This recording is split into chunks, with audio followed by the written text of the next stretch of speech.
Hi, welcome to the Tail Trail. I'm your host, Sharon, and with me is my brother, Lyndon. Hello there. Here we talk about stories. Stories of any kind are welcome here. That's right. What was the story we have today, Lyndon? We've got a banger for you guys. We got the Amazing Digital Circus. Yes, we actually caught up with the whole thing, except for the finale, which is showing in theaters next week.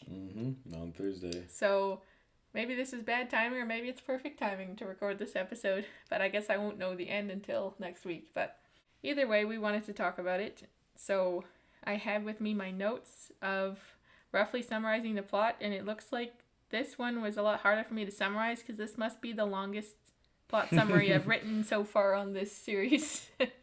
On this show, The Tail Trail. But I'll go for it. Here goes. The Amazing Digital Circus is basically a 90s VR game inside of which a woman finds herself trapped after putting on the headset. She is now a cartoon jester character, and she meets 5 other cartoon characters who also claim to be humans trapped in the game, which is being run by a wacky ringmaster AI named Kane.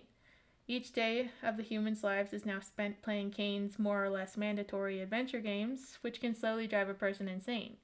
Will the humans ever find a way to leave, or will Kane torment them all in this colorful hell forever? Not ominous in any way.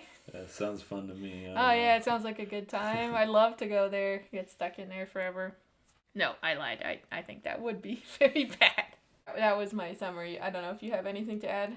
That's a pretty good summary, honestly. Yeah. Okay. Do you have anything that you wanted to say first before I go into my notes? I guess I should mention I have and still do. I'll have to watch that last episode. I have a very skeptical point of view when I watch these episodes. And my first thoughts was that I was going to be like, oh, brother, I don't know how I'm going to think about this. But as the show went on, I started to warm up to it a bit. So, yeah, I've got mixed emotions about it. But it's almost like you thought it was going to be a certain thing when you started, and now you're saying it wasn't exactly what you were thinking, so you were more open-minded as you continued watching the show. Probably, yeah, that's accurate. Okay, sorry, I didn't quite know what you were saying just now. Yeah, so I know it's not like your favorite kind of thing, but even you and I were having fun with the dialogue in the show. The dialogue is quite quotable. It's quite funny, yeah. And I like the pacing of the show as well. It's very easy to watch. It's not like too fast or too slow, in my opinion. It's a relaxing pace while still being suspenseful. So, what did I write here? The Amazing Digital Circus is categorized as a dark or surreal comedy and a psychological drama, despite being heavily inspired by the horror story, I Have No Mouth But I Must Scream. Discuss whether or not this take on that kind of story is genuinely scary or not. What did I mean by that? I think you're trying to say that the show might be scarier than it seems. I think so. I wrote this a while ago, and I think when I wrote that, I was surprised to find that the show is not horror, even though I thought it was. It's like dread. But it never felt like horror to me, unless it's of a psychological variety, but even then it still felt so much easier and less like morbid than something that's horror. So I was like, okay, yeah, psychological drama and surreal or dark comedy makes more sense. So, but that makes sense, but I'm also like, but this is heavily inspired by a really dark story. I read about it. I'll never read it for real because I'm too scared to when I read about what happens in it. I'm like, yep, that's good enough for me. I will never read that. But I think the idea is this still scary? Is it possible for something to be scary when it isn't horror? When it isn't straight up horror? Can it still be scary even if you're just like implying like something that's hard to grasp, like eternal torment, perhaps, in the case of Digital Circus? Yeah, I think it has to do with point of view, honestly, but I definitely could see how it could be scary to some audiences for sure, almost horror-like as well, but... I think what I wanted to say with this is that I don't think the show is scary, as in, like, I don't think it's difficult to watch, like, it's not unpleasant to watch, but there are parts of it where I think if you're expecting it to be just like an easy, relaxing show, they would be pretty shocking. Mm-hmm. So it's scary if you put yourself in the shoes of the characters too much. It can be if you do that, yes. Yeah, like the parts where they start to go insane, you know? Like, I'm thinking of the part with Jax on episode Low-key 7. can relate. Yeah, the end of episode 7 where he just starts laughing. I predicted was that like- so hard, though. I was think like, that kind of hurt to watch, even though I know the people hate Jax, but I don't hate Jax. But he's personally probably one of my favorite characters, actually. Right? Yeah. He was my favorite at first, but then Kinger took the spotlight. Yeah, I will get into Jax more later, but the show is kind of scary, or it makes your heart sink sometimes, because I think you really want these people to get out. You don't want them to be trapped forever. But at the same time, one thing that helps in the setting where everyone is trapped is that the humans are there for each other and supporting each other, except for Jax, but, making it a bit more wholesome than horrifying. Yeah, exactly. Low-key, though, I feel like if I was in that situation, I'd be similar to what a Jax is. Not that extreme, but, like, I definitely wouldn't be... I'm not saying, like, their unity is cringy in the TV show, but whenever they're like, oh, like, we gotta stick together, I'm just like, yeah, I don't think I'd be on the same boat, honestly. I'd probably be in my own boat with, like, Jax or something. But I think, I don't know. given the circumstance, as much as, like, people hate Jax, I feel like most people might be kind of like Jax, to be honest. Because if everything is, quote unquote, isn't real and there's seemingly no consequences to your actions because people don't die, you would kind of stop caring. Yeah. And it seems like, oh, Jax is such a horrible person, but I do think he's pretty realistic. But I keep going right into Jax when I was going to talk about that later. But anyways, so is Digital Circus scary or not? It depends on your point of view, we're saying. Lyndon's saying kind of. I'm saying yes, but only if you are thinking too deeply about it. Mm-hmm. And sometimes it's a little bit scary, like the Angel episode was kind of like scary in a creepypasta kind of way. Oh, my next point says, discuss how subtlety can be truly menacing when executed well. I did want to talk about this a bit because I think in movies and shows today, they tend to like show you everything right at your face. Exactly. And I actually prefer when scary stuff is implied because it's not only scarier, but it's also more respectful of the audience and of the fictional victim, I guess I should say. I'm not saying you can't ever show anything to people's face, but I really feel like we do that too much just for shock, and it's very... Yeah, that's why I don't normally it feels movies. Disrespectful to me, or at least cheap. Yeah, cheap is the word I'd describe it. I was gonna say that especially when they make like really cute and innocent stuff into horror, like when they twist like say like a cute little kid's cartoon into something really horrifying, like i.e. with like gratuitous violence or cannibalism or something like that, it always ends up leaving me feeling sick to my stomach, but nothing more. Like it's usually not actually very profound or deep. It's not, you don't need to do that to get your point across most of the time, I think. So it's like, oh wow, that made me feel horrible, but then you forget about it later. That's probably the type of horror, if you want to call it in quotes, that I would actually enjoy, is the subtle, eerie feeling of someone being in trouble or this happened to such and such in the slight and subtle ways this does it. Makes it more scary in a way because it's subtle about it and it gets people thinking. Yeah. And then I continued writing in my notes, something like Digital Circus feels more subdued and thoughtful, so that even when it is dealing with existentialism and torment, it doesn't terrify you so much as it connects with you. So yeah, it is like, if it's horror, it's not really horror, but it is existentialism. I think it's not terrifying so much as it's relatable. I'm sorry, That's probably accurate. That was a depressing thing to say, but every human being on some level can relate to feeling like fear of death or torment or being trapped. Yeah, I'd say Digital Circus probably is so popular because it's relatable, but also because it's unique and colorful and very strange. There isn't really anything around quite like it. I think other than I Have No Mouth and I Must Scream, it is inspired by Poppy the Performer, but I've never seen that, but apparently it's like a really violent circus cartoon. Yikes. So maybe that's similar, I don't know, but I've never seen it, but I still feel like this is probably a bit more classy than that. Mm-hmm. Do you have anything else to say about Digital Circus, like as a story? Like which part so far was your favorite? My favorite part? Mm-hmm. Oof. brother. Probably, again, we'll probably talk about it more in detail, but probably Jax's part when he kind of almost goes insane at the end of that one adventure. I saw it coming, so I was like, this is going to happen. Profound. When he's basically like, you're just lying to us. Exactly. Like, okay, yeah. okay. For a second, I didn't know if you were talking about the part where he, like, crashes out with Pomni and is like, I am just evil. I don't care about people at all, and I hate you, and I'll forget you. And or the part where he's having a nightmare. No, So none of those parts. I wasn't sure which part you were talking about, but I love that part too. It's very cathartic to see Jax like just kind of say what everyone else is thinking, and I'm actually surprised it came from Jax because he's the one who seems like he doesn't care. But that's probably why it hit so hard, doesn't it? Because he does care, because he's human like everyone else. He doesn't want to go through this.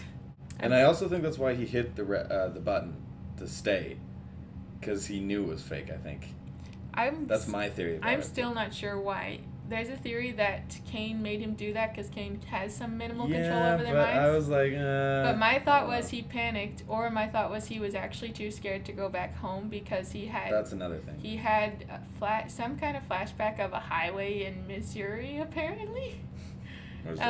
Missouri, I don't know why that's so traumatizing. Something happened to him in Missouri. Maybe he had a car accident. But, like, he was, like, thinking of that and before he pushed the button, right? So it's possible that he suddenly was like, I don't know if I want to go back because I don't know what I'm going to find. But he also was really mad when he found out that they wouldn't have been able to go back anyway and, like, starting to lose it. So I think it's quite possible that he either panicked or he pushed the red button because he knew deep down that this is exactly what was going to happen. What's your favorite scene? I really like a lot of the scenes where Kinger is talking about his wife.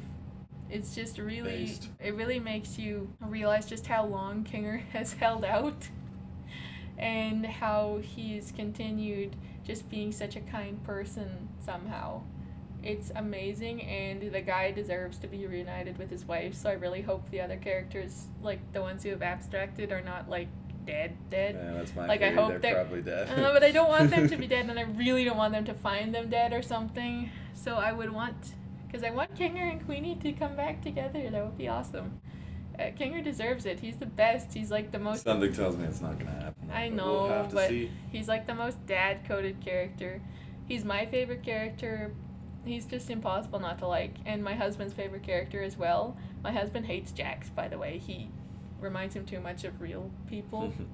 And he just very disturbed by the way he maybe that's why I like Jax. Emotionally manipulates people or like gaslights them, you know. It is pretty nasty. Jax would not be pleasant to be around in real life. However, as a character, Jax is certainly one of the most interesting characters in the show. I know the younger fans of the series are probably going to come after me for that, assuming they're even listening, but it's all right. We can have different opinions. You don't have to like Jax. I do, but I understand that he is not a nice person. Definitely not. My next note is, it's a question. Does every scary or heavy story need moments of hope? Why or why not? Interesting, because I think I wrote that down because I thought that Digital Circus is a lot more hopeful than I thought it was going to be. Especially from the first episode when it ends, you're kind of like, so basically she's just going to go crazy here. Yeah. And then but as soon as even the second episode, the ending is very different. Instead of ending with like that horrible, like mind-bending music, and she's just looking like insane, realizing she can't leave and this is what reality is. And then in the second episode, it's that same song being played very softly and gently on the piano, and her friends are reaching to help her up out of that sort of like dark pit that she was in mentally. I was really surprised, and that made me like the show a lot more. I might not have continued watching if it was just existential dread. I find, if this show didn't have like where it's like the audience didn't have any hope or reason to think that they had hope, it would seem a bit more lame. Like, it gives it more depth. Well, if there was no hope of them getting out at all, or of them even being real humans, because apparently hasn't even been confirmed for sure. Ooh, that would be stupid twist if they're all AI. That would be so messed up. If they're just like, if they're just human consciousness or something, that's also kind of sad because then they have nothing to go back to. They just are like someone's memories sitting in a computer. I don't like that, but That that's would a be a very messed up way to popular end it. theory. Okay, so, but let's just assume that there is something to go back to and they're human. It better be. Do you think, what if it was like the Lego movie? When, like, they go back and it's like live action? Well, I feel like they're gonna animate it. Maybe if they do real life, so be it. But I feel like it would be more appropriate to do it like when they get out and they're humans. They like animate it. Either way is Probably fine would be to better. me because like the show is already animated. I don't think the Lego movie is worse for having the live action parts. I just like it doesn't really take away from the animation. really, I think no. it's just kind of funny. Mhm. So I just think that would be funny. I don't. And then like what if the actual voice actors played themselves? That would be funny too. But like Michael Kovac just like shows up, but That's right. By the way, if I yawn, it's because I'm tired. I keeping it, there goes my English. I'm keeping this guy up. He worked all day and now I'm making him work here. This ain't work. This is party time. Well, it is still work. My brain is already starting to melt. So I guess to answer my own question, I think not every scary or heavy story needs moments of hope, but I do think your story will be better for it. Because I still think you can make a point in a story without hope, Oh yes, of but course. it's going to be better with hope, I think. Did you see the new Frankenstein? Then which one? Like the Netflix one, like I can't pronounce I've the director's seen name. Trailers, but I have not seen Like it. Guillermo del Toro. Guillermo del Toro. I will never. Please forgive me, Mr. Del Toro. I will never try to say your name again. Can't say I have no. Okay, but my point was I saw it recently, and it was very difficult to watch. In my opinion, it was very heavy and grisly and just so sad. Just one bad thing after another. But the monster himself of my was life. not scary. He was just sad. Like, he just makes you feel sorry for him. And in the end, I actually cried so much because it had. I was not expecting this because the movie was so heavy, so sad, so depressing. And then the end was just beautiful and hopeful. I was like, good. that was the last thing I was expecting. So I really think if it didn't have that ending, I probably would have been like, yeah, I didn't like that movie. It was like visually like very artistic and beautiful, but I can't say that I walked away from it feeling like better for having watched it. But when that ending happened, I was like, yeah, that was worth it. So I do recommend that movie, but only if you can handle it up to the end. Oh, I think I already asked who your favorite character was, Lennon. Yeah, but I might change my answer. Like, it's between Kinger and Jax. I wrote a note Like- underneath the question saying, hint, if it's not Kinger, you're fired. So I must have been You're really, fine. I was really wanting you to pick Kinger too, but I think it's totally okay if you don't pick Kinger. Or it might not even be any of the main characters. It might be what's his name? The bad guy? Well, yeah. Kane? Kane. Kane is a really He's very fun interesting. character. I love him. Kane is super fun though. Like, even though he's like, for a lot of people are like, oh, he's not really bad. Even my we have other brothers and sisters. One of our brothers, he was like surprised when I told him that Kane goes crazy later and is like a bad guy, has a villain song and everything. And Which is awesome. yeah, I think that's awesome. But it also confirms what I was kind of suspecting. Like, okay, Kane is actually the villain here, the antagonist. He's not just like what do you call it? He's not inadvertently the antagonist. He actually is intentionally hurting these people. Well, at Eventually, he like gets to that point where he snaps and he's And like, honestly, they I'm- kind of provoked it though, so I say they got what they asked for. yeah, but at the same time, he wasn't cooperating at all. He wasn't being No. reasonable. Maybe he's not capable of being reasonable because he's an AI with limited capacity to understand. But I know our brother was like, what? He did not seem like he was intentionally bad. And then I showed him the Who's Running the Show song, and he was like, his eyebrows slowly go up, and he's like, That's awful. The full name of the song is Don't Forget Who's Running the Show, I think. So. Yeah. And I don't think it's anything that spectacular on its own. It's just like a typical show tune style, Broadway kind of song. But what makes it stand out is the words. Because the type of thing clearly. he's singing in that bouncy, upbeat way is really, it's very sharply contrasted.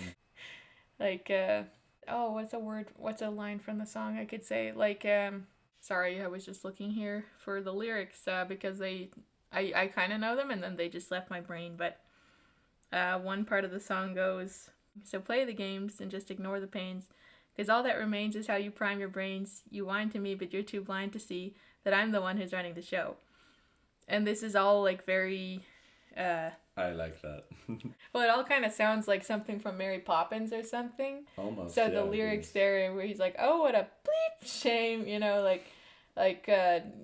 cry about it. You're not the one who's in control here, so just take it on the chin, even, he says. Like, take the hit. And just, it's a very cruel song, and that's why I think it stands out a bit, because it doesn't sound like something evil, but the words are really evil, so I like it. Oh, and in this part I wrote, is there a difference between being an evil person and being a bad person? The reason why I wrote that is because a lot of people think that Jax is evil or Kane is evil. But then there's also a lot of people defending Jax and Kane, and I do think that's kind of interesting why people are taking sides about that.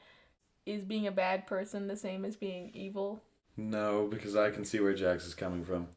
Yeah, and I don't want to be like defending Jax because I don't think his behavior is acceptable in any way.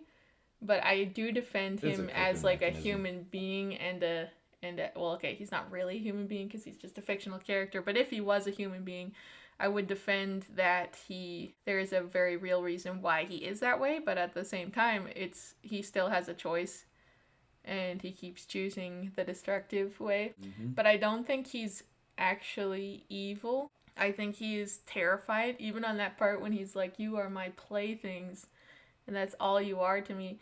His face is like really afraid, and after he says all that, he's shaking. And then he starts to, like, play it off as a joke again. So it's like he wants them to think that. He's just trying to cope with something. But that was the most desperate push I've ever seen to, like, push people away. And saying that alone actually, like, shook him up so bad that he went and had a panic attack. So I don't think he actually meant it. The problem is he almost wishes it was true, that they're all just nobody and nothing to him, and he doesn't care. Unfortunately, he does care, but he doesn't want to care because he doesn't want to feel the pain of losing friends again. So he's probably reacting. He's probably panicking because he's realizing that he would care if something happened to Pomni. Yeah, something like that. But that's something like that for sure. He was clearly lying on that part, I think. He was.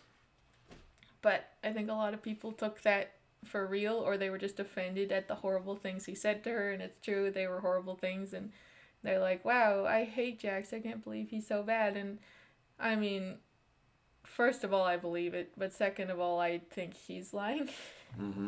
Like, I believe that people can be pushed to the worst versions of themselves, especially in those situations. So yes, I believe it. But I don't think he meant it either. Do you have any thoughts about Kane, though? Because that's a different story. Kane is not a human. So we can't give him what would any human do in this situation? I honestly don't think he's, like, the villain either. Like, I don't know if there's a clear...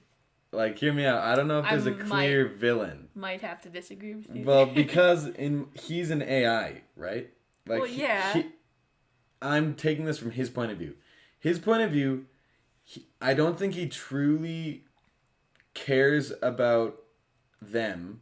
I think he only purely cares about pleasing them because his mission is to entertain them And the fact that they were getting mad at him and clearly not being entertained slowly drove the AI crazy because it wasn't fulfilling its destiny, which in my opinion would justify the crash out he has and the song, which is, I'm not saying all the things he did was good. No, very bad. But I don't really see him as a villain.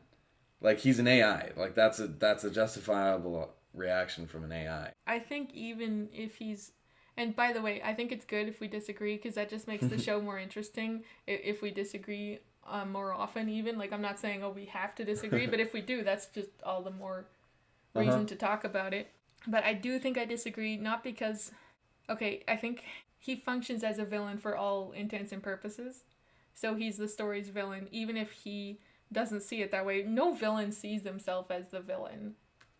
And you could say like, well, it's not his fault because he's an AI. Well, Kinger said he's an AI, so I'm not saying he is an AI. But has there not ever been like evil robots who seem to have like feelings, but they still turn evil, or like good robots who choose to be good anyway? So like in this, for the sake of fiction, I'm like, yeah, this is an evil AI, or he becomes evil slowly. AI in itself, the character, doesn't seem like it's a good thing because he's set there to trap them basically and keep them from going insane. So keep their brains active. It's almost, or something. I don't want to say it's like an Ultron thing, but like it's like all the AIs in these movies, they're just trying to achieve what their goal was. So I'm not saying like whether the goal is bad or not. I could see him being a villain, but I'll still stick with the side of I'm not sure if there is a clear villain in this show I think it's clear that he's a villain. It wasn't at first, though. To me, I was like, he's certainly not intentionally a villain. But then on episode 8, I guess, when he has that crash out and he's like, I am God. Which genuinely was, I really enjoy Kane when he loses it. It was quite fun to watch, but... You parasite! Yeah, but like, even when he goes really off the rails, he's like, I'm God and you are all nothing. Okay, so it really became clear to me when he started to intentionally torture them, because his whole, like, defense before was like, if I am torturing anybody, that's 100% not my intention. My only job here is to make you guys happy, you know? And now he's like, I don't even care if you're happy. I'm going to go out of my way to torture you now. I'm going to look for specific things that I know you personally hate. Goal, of course. Like he showed Ragatha her mother or something, who she is afraid of. And he like knows Jax is another reason why I think Jax is just afraid. He's afraid of vulnerability, of people seeing how vulnerable he is.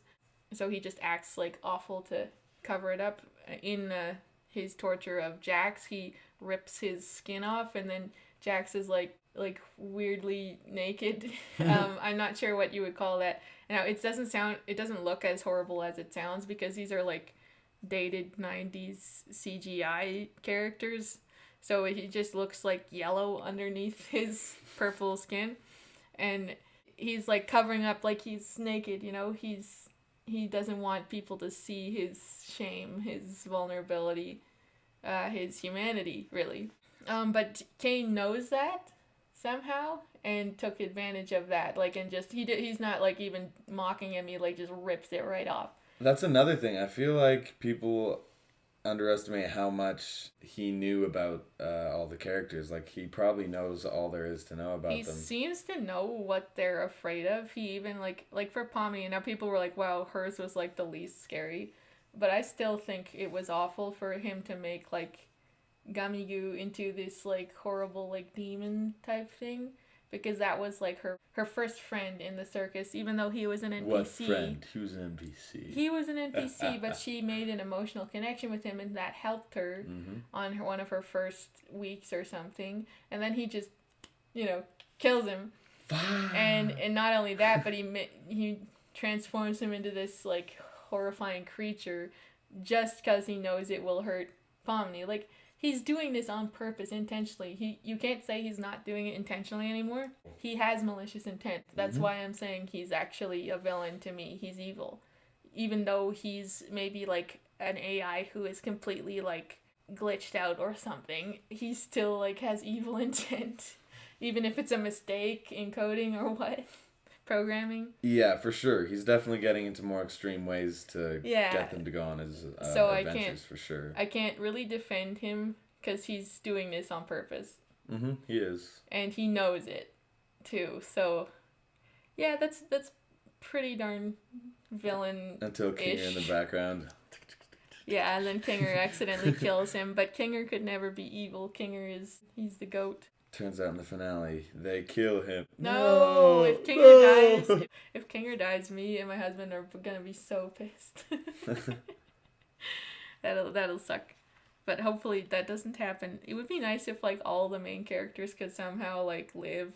I don't think they're all gonna get out. I have a feeling one of them is gonna die. There was a theory early One of them on. will. I don't know if it's as prominent now, but early on in the first episode they're eating all on one side of that long table, which is weird. But if you look at it and when it zooms out, that's because it's a reference to the Last Supper painting. Everyone is eating on one side of the table, and who's in the middle? Jesus, right? Well, who's in the middle here? Pomni, which makes me think that maybe Pomni will die, and that was a theory that somebody came up with, but... Could very well be. Mm-hmm. And Jax may or may not have been in Judas's place, I can't remember, but of course that would make perfect sense, because he's kind of... But I don't know, like, if that means there'll be significant betrayal or not, or if someone will unintentionally betray somebody... Or if that was just like a little Easter egg. I kind of doubt it though. It was probably foreshadowing something. I just don't know what yet. One thing that some people have been talking about is some people think that Pomni is like a really, really boring protagonist. Do you agree or disagree with that? I definitely think it's pretty shallow, like from my perspective. One thing for me, yeah, she definitely could have been fleshed out a little more. She definitely seems dull to me. And I never actually ended up loving the character, personally. I think she's okay, but they definitely probably could have done a bit more with her. I like Pomni because she feels like really normal.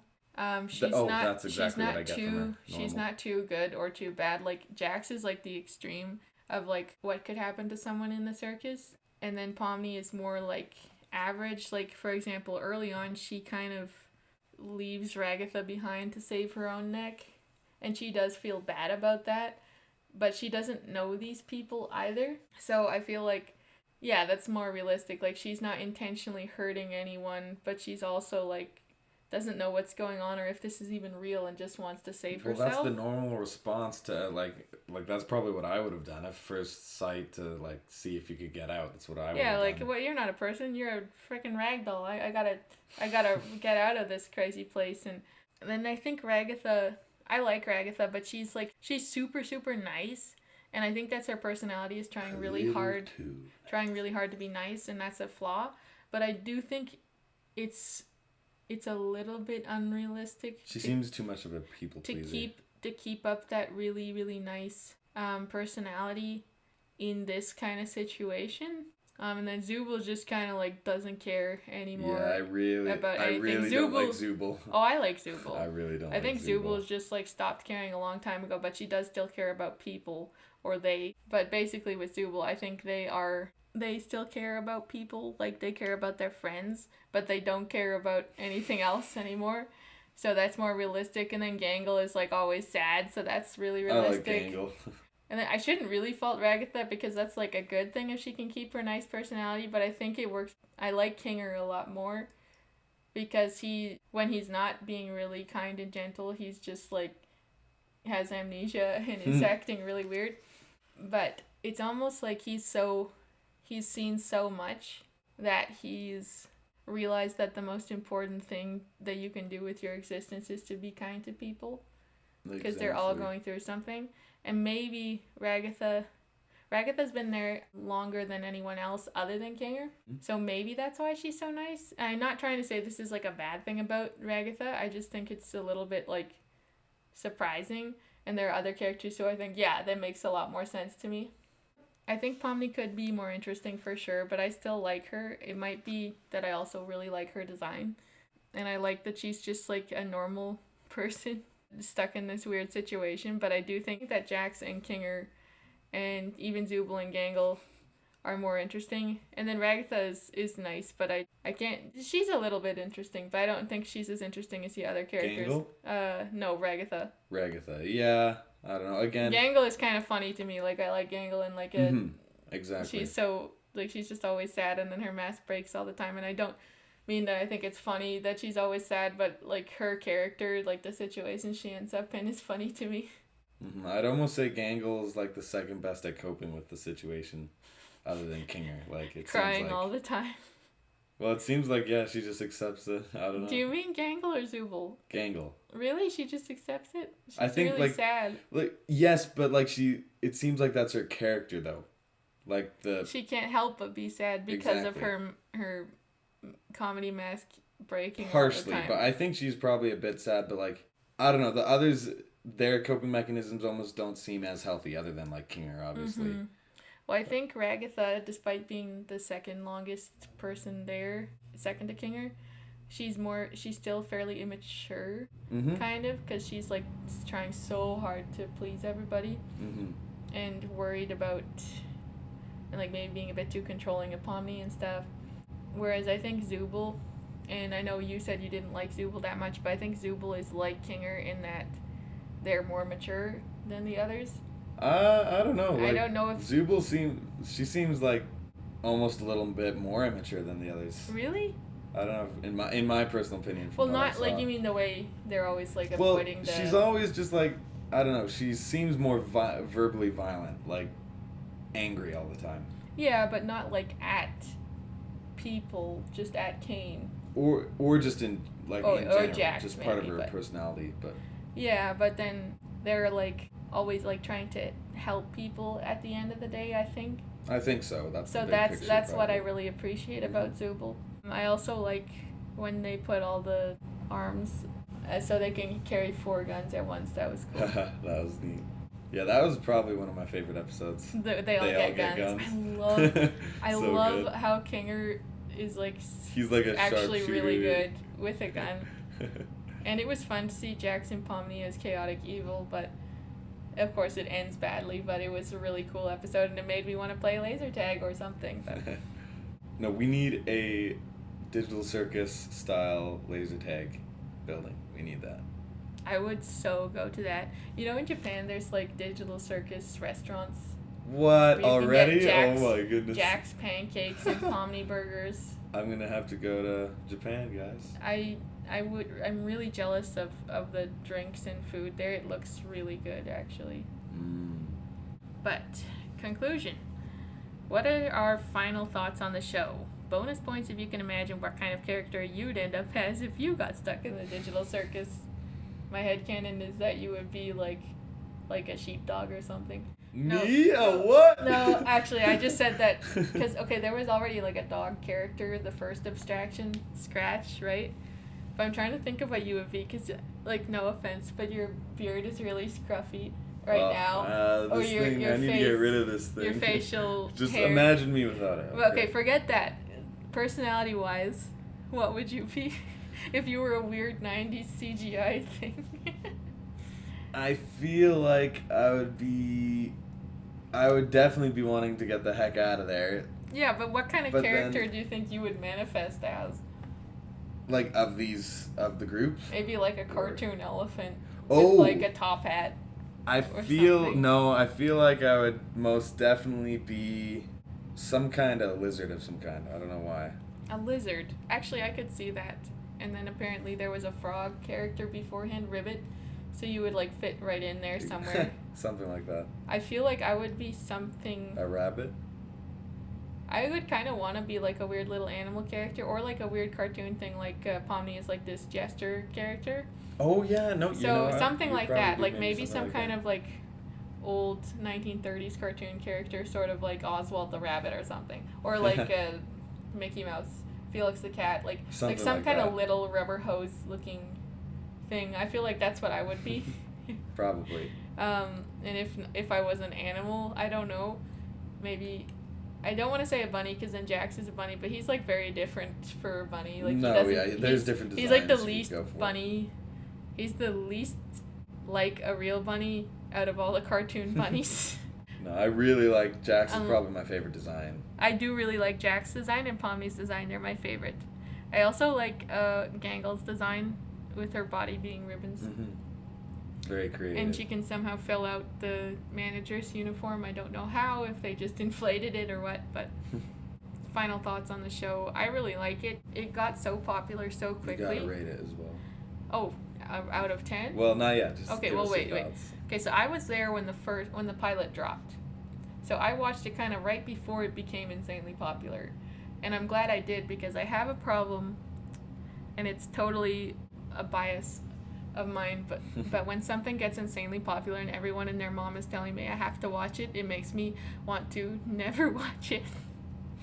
And that's happened with a lot of things. Like, for example, My Hero Academia, I never really picked it up again because everyone couldn't shut up about it, and they were all saying different things, and I didn't know what to think, and it was very overwhelming, and I never finished it. But I watched Demon Slayer before it blew up, and now I just keep watching it. And so, but people are like, oh, you don't watch popular things? Well, what about Demon Slayer? I'm like, well, that's the thing. It wasn't popular when I started, and now I don't care if it's popular because I like it already. I already liked it by then, but I don't want to watch something just because it's popular, if that makes sense. So I'm glad I watched Digital Circus before it became like over 400 million views or whatever. I like it better than some of the other Glitch productions so far. I didn't like Murder Drones that much. It wasn't bad per se. I'm gonna make myself sound like a wimp. It was a bit too dark for me, but especially in the tone, like how the show treats violence is kind of like normal or like a joke, like characters dying all the time, and nobody cares that it happened in the show. At least with like minor characters or whatever, so that just rubbed me the wrong way, where I'm kind of like, okay, well then, who am I supposed to care about then, and why am I only supposed to care about like certain deaths? Like, I don't know, it's just kind of, the tone is kind of a bit mean, I think. Like, at least that's how I felt, but it was still like well animated and stuff. I just didn't really like the characters that much. They were all kind of like, I mean, the show is called Murder Drones, so I guess they were all just kind of murdering each other, and I didn't like it. But I did really I like the Gaslight District so far, but it's too early to say much about that one. Same with Knights of Guinevere. I really like Gameoverse, though, actually. I think I'm going to like that one. But yeah, so far Digital Circus is my favorite. I think I like it better than Meta Runner, too, but I liked Meta Runner. Out of 10, I maybe give it I don't want to like overhype it, but I do really enjoy it. So like 7 or 8. That's fair. Yeah, because it's not like the best thing I've ever seen, but I really enjoy it. I especially like the unique look of it. It's super awesome.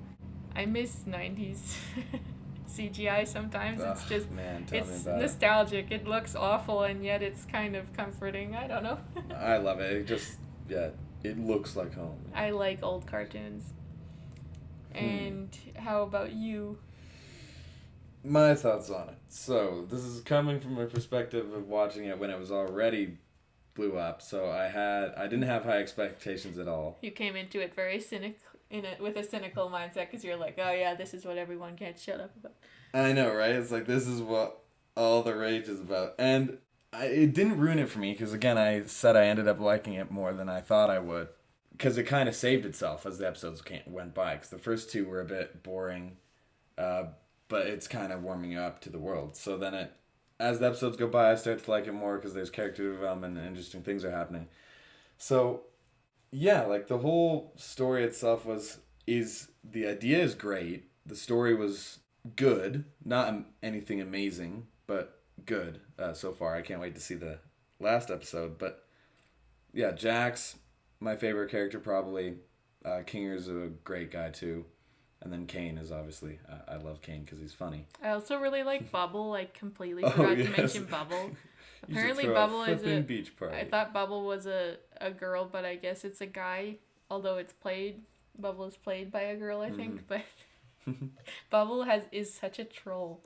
He's great. Bubble has some of the best lines to quote. By the way, we said the show is very quotable. Let's prove it by quoting something. You're convoluted. Welcome back, my mewing milkmaid. Don't ever call us that again. I forgot he said that. That's terrible. Well, this is some inconvenient lore placement. Oh, I love that line.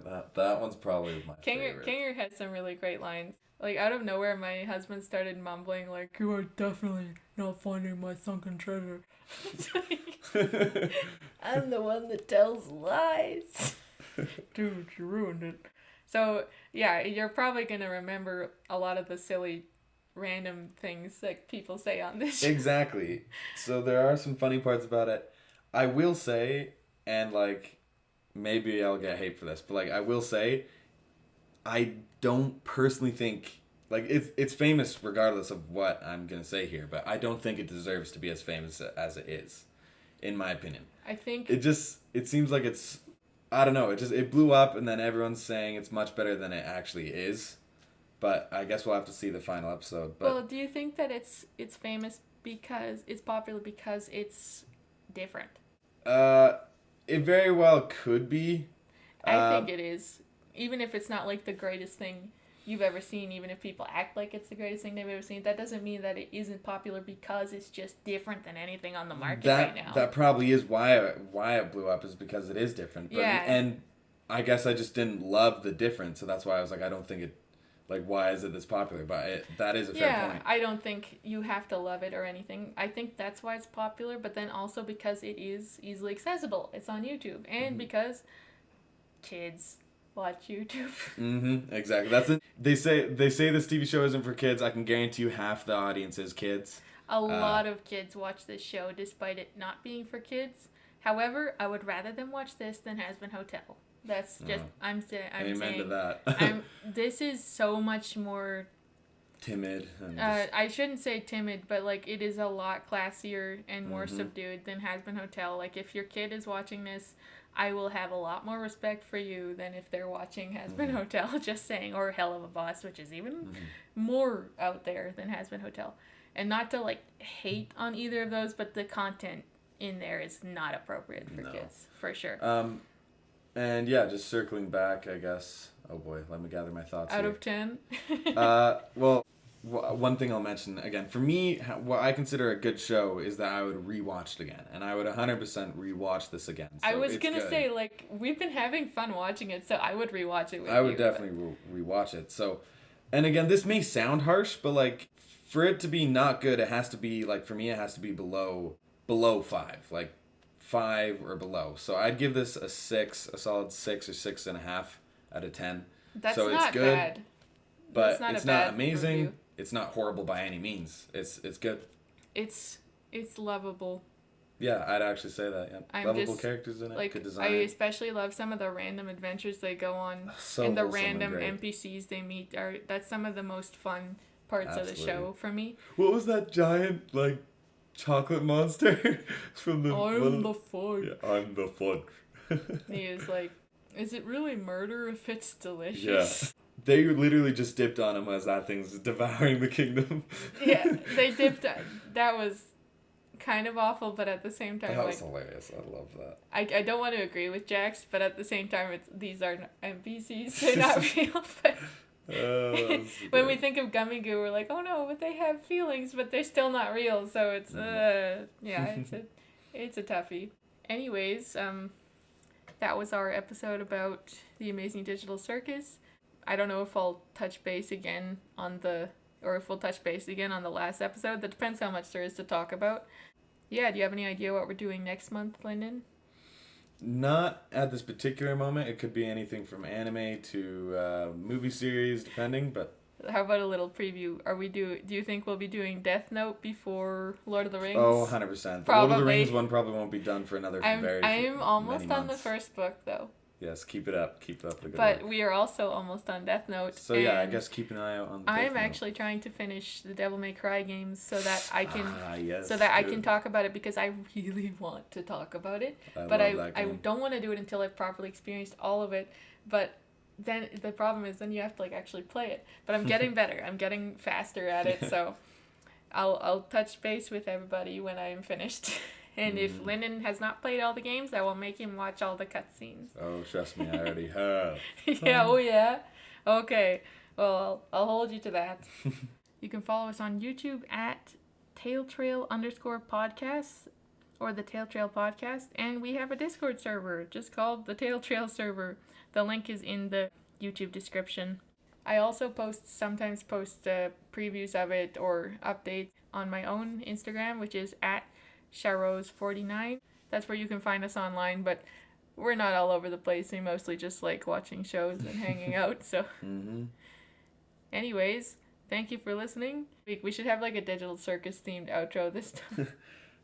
What would it be then? You just like... Don't forget who's running the show. Okay. Horrible. It could have been better.